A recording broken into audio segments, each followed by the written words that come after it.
Hey, what's going on? Ryan here with Intersection Records, and we're talking about the Rock and Roll Hall of Fame again today. And one of the cool things about the Rock and Roll Hall of Fame is not just the big stars that get in. The guys that are the lead singers or the lead guitar players.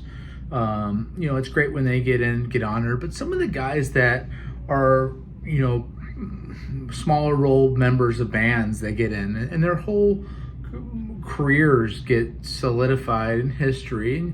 And as much as I probably shouldn't take the Rock and Roll Hall of Fame seriously, these guys do when they ultimately get in.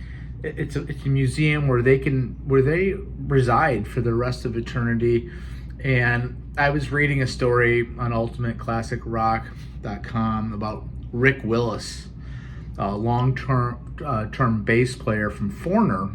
Foreigner's recently been inducted into the Rock and Roll Hall of Fame, and they kind of talked briefly about how he got in Foreigner and the pathway that it took, and the strange twists and turns that led him there. And I went in some further in depth and did some research on his career. Rick Willis was the bass player of Foreigner from 79, starting with Head Games, all the way to 1991, 1992 when he leaves. And it's an interesting twist of events that took place for him to even get there. And it's really kind of just a microcosm of all these guys' stories. You start here, you go through this period, you end up here, you get some luck, some bad luck. Let's talk about Rick Willis, bass player, born December 5th, 1947 in Cambridge, England. Starts playing in rock and roll bands, around 14, 15, 1961 in the Cambridge area. Plays in a band called the Vikings. In 1967, he gets together with David Gilmour, pre-David Gilmour joining Pink Floyd, with a drummer named Willie Wilson in a band called Jokers Wild, before finally getting a gig as bass player in Peter Frampton's band. Peter Frampton has left Humble Pie. By the way, check out my channel. Subscribe if you like this content. We talk about music every day, ranking shows, concert reviews. Frampton's left to Humble Pie. Frampton's got his own band, and he joins for Frampton's debut, 1972's Wind of Change. The 1973 album, Frampton's Camel, features Do You Feel Like I Do, which Rick Willis, along with the other band members, all get writing credits for. It's a big, long jam, right? And he then stays through 1974's Something's Happening, where he co-writes Doobie-Wah, another kind of concert staple for Peter Frampton. Well, he leaves the band prior to, Frampton Comes Alive in 1976. He joins Roxy Music. He's credited on their Viva album from 1976, although I don't think he necessarily plays on the album. He was in the band at the time it was recorded. He leaves and briefly joins a reunited Small Faces. Ronnie Lane is starting to succumb to his neurological disease. I'm so sorry, I can't think of multiple sclerosis, I believe, and they need a bass player to fill in. So Ian McLagan on keyboards, Steve Marriott, formerly of Humble Pie, back in Small Faces because, of course, Rod Stewart was in basses. He went solo. Small Faces, Kenny Jones on drums, Steve Marriott on guitar and vocals, Rick Willis on bass, and Ian McLagan.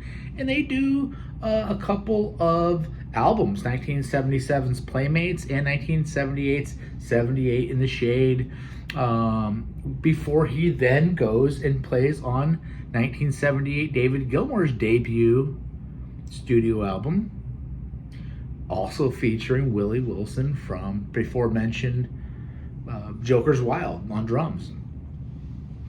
So he gets a call. He's in London, and he says, you need to come to New York. The record company's got a check for you for $35,000 for royalties because Frampton Comes Alive is blown up. It's huge. It's the biggest record. It sells 8 million copies.